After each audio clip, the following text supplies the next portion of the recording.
കാട്ടുപൂവാണ്. നോക്കിക്കേ, കണ്ണ് പോലെയല്ലേ? പെട്ടെന്ന് കണ്ണ് പോലെ കണ്ടതുകൊണ്ട് ഞങ്ങൾ ശ്രദ്ധിച്ചതാണ്. ഇതിന്റെ ചുവട്ടിൽ ഒത്തിരി ഉണ്ട് കണ്ണ് പോലെ. അയ്യോ,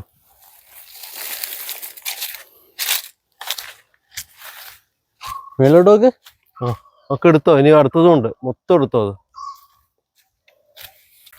മണിക്കുന്ന് മലയാണേ കാണുന്നത്.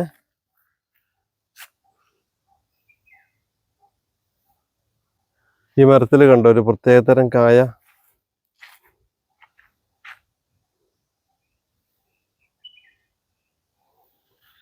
ആ കായാണ് ഈ കായ. ഇതിന്റെ ഒന്നും പേര് നമുക്ക് അറിയില്ലല്ലോ അല്ലേ? കഴിക്കാൻ പറ്റുന്ന തോന്നുന്നു. അറിയില്ല എന്താന്ന്. ഈ അമ്പലത്തിലുള്ളവരോട് ചോദിച്ചു നോക്കാം എന്താ ഇതിന്റെ കായന്റെ പ്രത്യേകത എന്ന്.